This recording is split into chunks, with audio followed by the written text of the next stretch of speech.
अस्सलाम वालेकुम दोस्तों, पिछली वीडियो में हमने बात की थी वर्ल्ड वॉर 1 और इसकी हिस्ट्री के बारे में, किन इवेंट्स की वजह से ये वॉर हुई थी और क्या इसके कॉन्सिक्वेंसेस थे। आज की वीडियो में हम बात करेंगे वर्ल्ड वॉर 2 के बारे में। ये हिस्ट्री की सबसे ज़्यादा डिवास्टेटिंग वॉर मानी जाती है और आजकल होने वाले तमाम जियोपॉलिटिकल इवेंट्स को ट्रेस बैक किया जाता है इस वॉर से। दोस्तों आज हम बात करेंगे इसी वर्ल्ड वॉर 2 की कंप्लीट हिस्ट्री के बारे में, क्या रीजंस थे जिसकी वजह से ये वॉर हुई और इसके क्या कॉन्सिक्वेंसेस थे, क्या क्या मेन इवेंट्स इस वॉर के दौरान हुए। तो चलिए दोस्तों इस चीज़ को बेस से जानते हैं। सबसे पहले हम बात करते हैं साल 1919 जब वर्ल्ड वॉर 1 खत्म हुई। इस साल एक पीस ट्रीटी साइन की गई थी जिसे ट्रीटी ऑफ वर्साइलेस कहते हैं, जिसके नतीजे में जंग रुकी और इस ट्रीटी का एक बहुत ही इंपॉर्टेंट आर्टिकल था आर्टिकल 231। इस क्लॉज में बताया गया था कि जितना भी नुकसान हुआ है वर्ल्ड वॉर 1 में उसको अकेले भरेगा सिर्फ जर्मनी, यानी कि कितनी कंट्रीज वॉर में शामिल थी इस चीज़ की परवाह किए बगैर सारा नुकसान की भरपाई जर्मनी से करवाई जाएगी। इस क्लॉज को वॉर गिल्ट क्लॉज भी कहा जाता है। तो इसके नतीजे में जर्मनी को $33 बिलियन फाइन देना पड़ा और अगर हम इन्फ्लेशन को अकाउंटेबिलिटी में रखें तो आज के दौर में ये $300 बिलियन के आसपास की रकम बनती है। ये रकम उस दौर में इतनी बड़ी थी कि इसकी आखिरी किस्त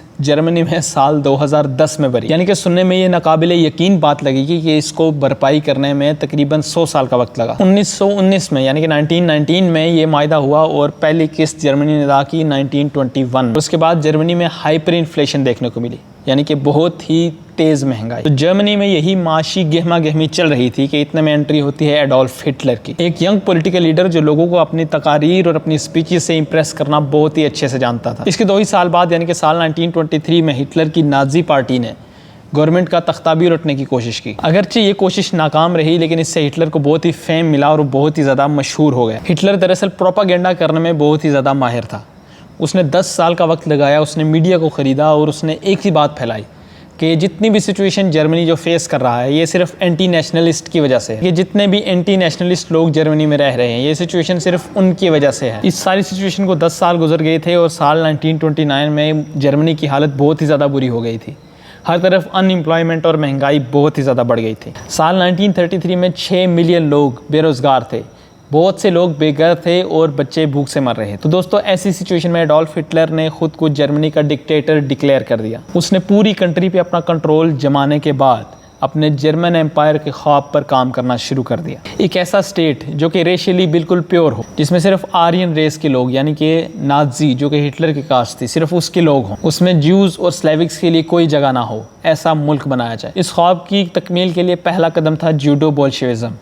ये दरअसल में एक कॉन्स्पिरेसी थ्योरी थी जो हिटलर लेके आया था। इसमें दरअसल में ये बताया जाता था कि 1917 में जो रशियन रेवोल्यूशन आया है जिसके नतीजे में सोवियत यूनियन बनी है, ये दरअसल में ज्यूज़ की वजह से हुआ है। इसके कॉजिंग एजेंट ज्यूज़ हैं। दरअसल में दोस्तों ट्रीटी ऑफ वर्साई के तहत जर्मनी को ये अलाउ नहीं था कि वो अपनी आर्मी, नेवी या एयरफोर्स रखे, लेकिन 1935 में वर्ल्ड ने नोट किया कि जर्मनी की अपनी एक एयरफोर्स है। इस पे बहुत से ब्रिटिशर्स और बहुत से एक्सपर्ट्स का कहना था कि जर्मनी के साथ काफ़ी अनफेयर हुआ है, उनको बहुत बड़ा जुर्माना आयद किया गया और ऊपर से वो अपनी किसी किस्म की आर्मी भी नहीं रख सकते। ये बहुत ही गलत बात। जून 1935 में एंग्लो जर्मन नेवल एग्रीमेंट के तहत उन्हें अलाउ किया गया कि वो अपनी नेवी रख सकते हैं। बाकी सारी कंट्रीज़ तो इस सब से एग्री थी लेकिन फ्रांस को इसमें कुछ गड़बड़ लगी, इसलिए फ्रांस ने अपने ईस्टर्न बॉर्डर पे 450 किलोमीटर लंबी दीवार बनाई जिसे मैगिनॉट लाइन कहा जाता था। इसके बाद साल 1938 में जब हिटलर ने समझा कि उसकी आर्मी पूरी तरह से रेडी है तो उसने सबसे पहले नज़र डाली अपने करीब के मुल्क ऑस्ट्रिया पे। ऑस्ट्रिया हिटलर के लिए इंतहाई ज़रूरी था और वो ये भी चाहता था कि जितने भी जर्मन स्पीकिंग कंट्रीज़ हैं वो सारे एक रहें जर्मन एम्पायर में। उसका मकसद ना सिर्फ बाकी मुल्कों को फतह करना था बल्कि उनके रिसोर्सेज अपने मुल्क और अपने कौम यानी कि नाजी की तरक्की के लिए यूज़ करना था। हिटलर अपनी ज़ात यानी कि आर्यन ज़ात के लोगों को रेशियली सुपीरियर समझता था, बाकियों से बालातर समझता था और दरअसल वो उन्हें लेबन सराम देना चाहता था यानी कि लिविंग स्पेस, ताकि वो खुल के आज़ादी के साथ और तमाम सहूलियात के साथ रह सकें। फरवरी 1938 में हिटलर ऑस्ट्रिया के चांसलर कर्ट शूशनिंग से मिला और उनसे बाय फोर्स एक एग्रीमेंट साइन करवाया जिसके तहत प्रो नाजी लोगों को हिटलर अपॉइंट करेगा ऑस्ट्रियन गवर्नमेंट में। इसके नतीजे में ऑस्ट्रियन गवर्नमेंट में प्रो नाजी लोग शामिल हो गए थे हिटलर की तरफ से।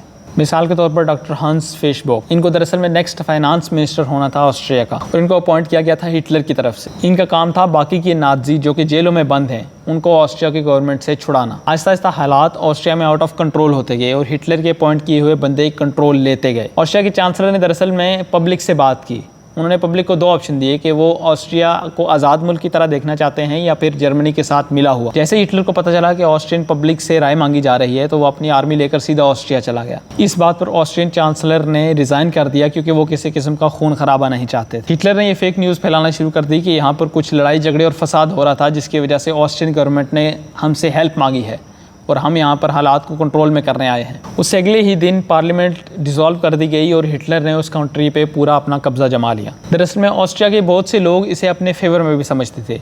वो हिटलर को एक अच्छा इंसान समझते थे और उसके प्रोपागेंडा मीडिया का शिकार थे। इस वजह से वो समझते थे कि अब हालात बेटर होंगे। अब हिटलर ने अपना कदम जमाया अगली कंट्री की तरफ, जो कि थी चेकोस्लोवेकिया। चेकोस्लोवेकिया के बॉर्डर में दरअसल एक रीजन था जिसे सुडेटनलैंड कहते थे, जिसमें तकरीबन 3 मिलियन जर्मन लोग रहते थे।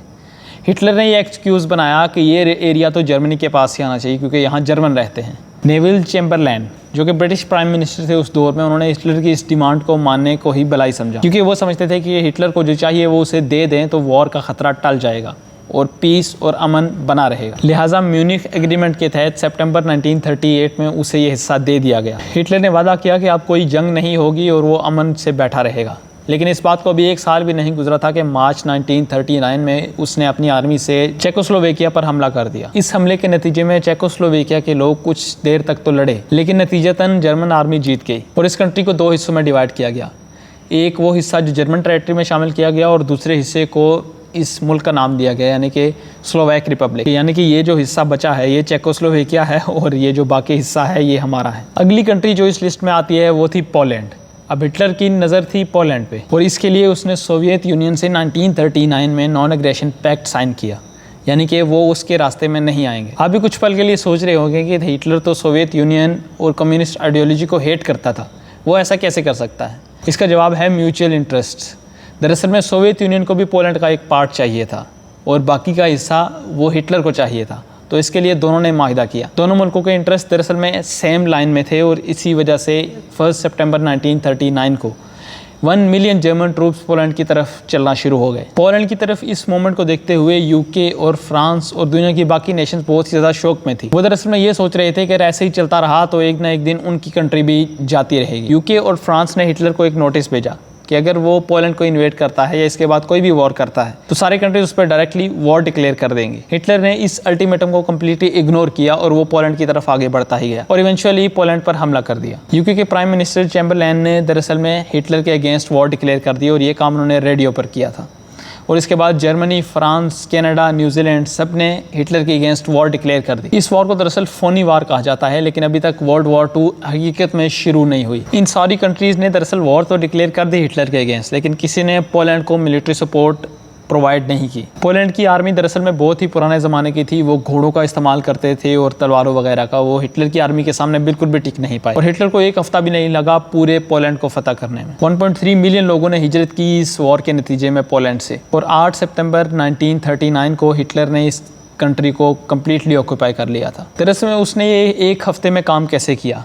ये सब कुछ पॉसिबल हुआ उसकी वॉरफेयर स्ट्रेटेजी की वजह से। वो आर्मी स्ट्रेटेजी जो हिटलर हर वॉर में यूज़ करता था। इस आर्मी स्ट्रेटेजी का नाम था ब्लिट्जक्रिग। इस आर्मी में दरअसल फोकस किया जाता था स्पीड और स्टेल्थ पे, यानी कि जल्दी जल्दी काम को निपटा जाए। इस वॉरफेयर स्ट्रेटेजी में हिटलर दरअसल में टैंक्स यूज़ करता था, यानी कि ग्राउंड आर्मी के साथ टैंक्स इंतहाई स्पीड के साथ जाते थे और ऊपर से उनको सपोर्ट करने के लिए हिटलर की एयरफोर्स आती थी। ये काम इतनी तेज़ी से होता था कि अगली कंट्री को अपनी स्ट्रेटेजी सोचने का भी मौका ना मिले। हिटलर ये काम इतनी स्पीड से कराता था ताकि 1 हफ्ते के अंदर अंदर पूरी वॉर को समेटा जा सके। इस काम को करने के लिए वो अपने ट्रूप्स को एक्टिव रखता था और इसके लिए वो काफ़ी ज़्यादा ड्रग्स भी यूज़ करता था। इन ड्रग्स में पर्विटीन एक बहुत ही कॉमन ड्रग है। इससे ट्रूप्स बहुत ही ज़्यादा क्विक हो जाते थे, उनको सोने की भी ज़रूरत नहीं पड़ती थी, जबकि दूसरी आर्मी के लोग सो रहे होते थे और वो जाग कर अपना काम कर रहे होते थे। वक्ती तौर पर वो ट्रूप्स बहुत ही ज़्यादा क्विक हो गए थे, लेकिन उनकी लाइफ पे इसका बहुत ही बुरा असर पड़ रहा था। अब वापस पोलैंड की बात करें तो पोलैंड पर जर्मनी की तरफ से हमला हो रहा था। दूसरी तरफ से सोवियत यूनियन भी उसके कुछ हिस्से पर कब्जा करना चाहती थी। अब दोनों आर्मीज दरमियान में आके मिलती हैं तो उसका कुछ हिस्सा सोवियत यूनियन ले जाता है और बाकी का बचा हिस्सा जर्मनी के हिस्से में आता है। अब इस सब के हो जाने के बाद सोवियत यूनियन के सरबराह स्टालिन ने सोचा कि हिटलर ने पोलैंड को फतह कर लिया, अब उसका अगला कदम फिनलैंड की तरफ हो सकता है।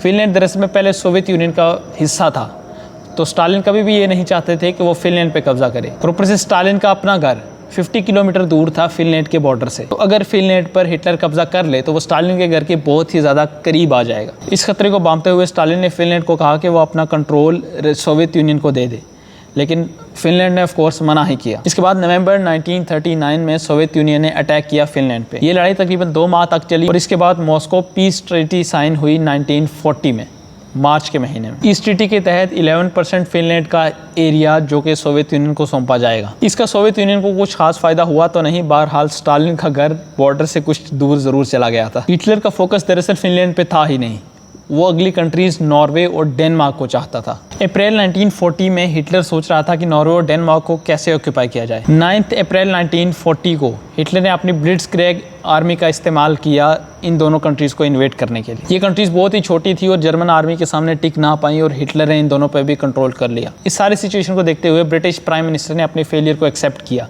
कि वो हिटलर से अपने करीबी कंट्रीज़ को नहीं बचा पाए और उन्होंने 10 मई 1940 को रिज़ाइन कर दिया और नए प्राइम मिनिस्टर बने विंस्टन चर्चिल। 10 मई वो सेम दिन था जिस दिन हिटलर ने 4 कंट्रीज़ पर एक साथ हमला कर दिया। ये 4 कंट्रीज़ थी फ्रांस, लग्जमबर्ग, नेदरलैंड और बेल्जियम। हिटलर ने अपनी स्ट्रेटजी यानी कि ब्लिट्जक्रिग का इस्तेमाल किया इस वॉर में भी। दरअसल बेल्जियम और लग्जमबर्ग के बॉर्डर्स पे एलाइड फोर्सेस खड़ी थी, यानी कि सारी कंट्री की फोर्सेस प्रोटेक्ट करने के लिए खड़ी थी। हिटलर ने 1000 फाइटर जेट्स के साथ साथ 3 मिलियन ग्राउंड आर्मी प्रिपेयर की थी। उसने दरअसल अपनी आर्मी को 3 ग्रुप्स में डिवाइड किया था, ग्रुप ए, बी और सी। ग्रुप बी का दरअसल काम था कि वो नेदरलैंड पे अटैक करे और फिर वहाँ से बेल्जियम जाकर एलाइड फोर्सेस से लड़े, जबकि ग्रुप सी का काम था मैगिनॉट लाइन, जो कि फ्रांस के बॉर्डर पे 450 किलोमीटर लंबी लाइन है, जिसका वीडियो में मैंने पहले भी जिक्र किया, वहाँ जाकर अटैक करे। इन दोनों ग्रुप्स का काम वो हो गया, लेकिन ग्रुप ए क्या करेगा? ग्रुप ए का दरअसल में काम था मेन काम, जो कि इस लड़ाई का टर्निंग पॉइंट। ग्रुप सी, जिसे मैगिनॉट लाइन पे अटैक करने का कहा गया था, उसका काम था उस आर्मी को वहां भटका के रखे ताकि ग्रुप ए अपना मास्टर प्लान एग्जीक्यूट कर सके। दरअसल में ग्रुप बी और ग्रुप सी के दरमियान में एक बहुत बड़ा फॉरेस्ट था जिसके आर्डिनेंस फॉरेस्ट कहा जाता है। ये बहुत ही घना जंगल था और जब एलाइड फोर्सेज अपनी स्ट्रेटेजी बना रही थी तो उन्होंने सोचा था कि या तो मैगिनॉट लाइन पे अटैक होगा या नेदरलैंड के बॉर्डर पे होगा। इस फॉरेस्ट से तो हिटलर की आर्मी कभी आ ही नहीं सकती, इतना बड़ा घना और ख़तरनाक जंगल है। लिहाजा हिटलर ने उन दोनों जगह तो आर्मी भेजी ही भेजी, लेकिन अपना मेन ग्रुप इस जंगल में दाखिल कर दिया। 40,000 मिलिट्री व्हीकल्स को लेकर इस जंगल के थ्रू जर्मन आर्मी ने इन्वेड करना शुरू कर दिया। वो यहाँ से सीधा फ्रांस में घुस गए। 15 मई 1940 को उन्होंने सीडान पे अटैक किया और उससे कैप्चर कर लिया। इसके बाद वो नॉर्थ साइड पे चलना शुरू हो गए, जहाँ बेल्जियम के अंदर हिटलर की आर्मी ब्रिटिश आर्मी से लड़ रही थी। तो बेल्जियम में नॉर्थ साइड में जो ब्रिटिश आर्मी उस हिटलर की आर्मी के साथ लड़ रही थी, वो शॉक में रह गई कि ग्रुप बी सामने से अटैक कर रहा है और पीछे से ग्रुप ए भी आ गया। वो तीनों साइड से आर्मी से गिर चुके थे और उनके पास एक ही रास्ता था भागने के लिए, जो कि था समंदर। ये समंदर का रास्ता दरअसल में पोर्ट ऑफ डंक्रिक के पास था।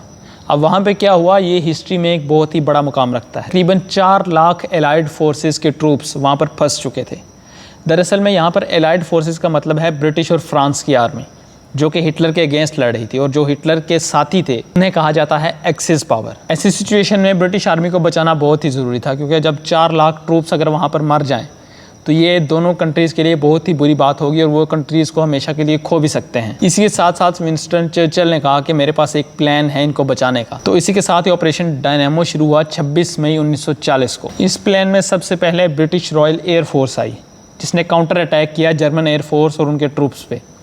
इसके साथ साथ शिप्स इंग्लिश चैनल्स में से आई। ये आर्मी की शिप्स के साथ साथ कुछ सिविलियन की बोट्स भी थी जो कि आर्मी की मदद के लिए आए थे, और इसके साथ साथ सोल्जर्स खुद भी एक दूसरे के साथ कम्युनिकेट करके एक दूसरे की हेल्प कर रहे थे। 4 जून 1940 को तकरीबन 3.5 लाख ट्रूप्स को वहाँ से सक्सेसफुली इवैक्यूएट कर लिया गया। ये वर्ल्ड हिस्ट्री में मिलिट्री का सबसे बड़ा इवैक्यूएशन ऑपरेशन था। ये रेस्क्यू ऑपरेशन सक्सेसफुल तो रहा, लेकिन इसके नतीजे में उनकी सारी की सारी आर्मी इक्विपमेंट यूज़ हो गई थी। इसके बाद 22 जून 1940 को फ्रांस ने हिटलर के आगे सरेंडर कर दिया। उस दौर में इटली में डिक्टेटर मुसोलिनी की हुकूमत होती थी, तो उसने हिटलर के साथ कोलैबोरेट किया और फ्रांस पर अटैक कर दिया। इटली और जर्मनी की इस अलायंस को पैक्ट ऑफ स्टील कहा जाता है, यानी कि ना टूटने वाली एक दीवार। इसी पैक्ट ऑफ स्टील के साथ 10 जून को उन्होंने फ्रांस और ब्रिटिश के अगेंस्ट लड़ाई यानी कि वॉर डिक्लेयर कर दी। जुलाई 1940 में सिचुएशन ऐसी हो गई थी कि हिटलर ने अपने आसपास की सारी कंट्रीज़ पर कब्जा कर लिया था। Austria, Poland, Norway, Denmark, Netherlands, Belgium, France, ये सारी कंट्रीज जो कि हिटलर के कब्जा में आ गई थी। अब पीछे बचता है जर्मनी, सोवियत यूनियन और ब्रिटेन, क्योंकि जर्मनी और सोवियत यूनियन का एक पीस एग्रीमेंट था, लिहाजा पीछे सिर्फ ब्रिटेन ही बचता था। अब लड़ाई सीधी सीधी थी जर्मनी और ब्रिटेन के दरमियान। अब ये लड़ाई इंतहाई ज़्यादा अहम मोड़ पर पहुंच चुकी थी। इसके बाद इस लड़ाई में क्या हुआ, इसमें कौन जीता कौन हारा, इसके बाद कौन से इंपॉर्टेंट इवेंट हुए, ये सारे बताना इस वीडियो में तो मुश्किल है, लेकिन मैं इस वीडियो का पार्ट 2 बनाऊंगा। तो मिलते हैं उस पार्ट में, तब तक के लिए अल्लाह हाफिज़। मज़ीद इस तरह के इन्फॉर्मेटिव वीडियोस के लिए मेरे चैनल को सब्सक्राइब कीजिए, वीडियो को लाइक कीजिए और दोस्तों के साथ शेयर भी कीजिए। बेल आइकन को ज़रूर प्रेस कीजिए ताकि हर नई आने वाली वीडियो सबसे पहले आप तक पहुँचे। मिलते हैं इसी वीडियो के सेकंड पार्ट में, तब तक के लिए अल्लाह हाफिज़।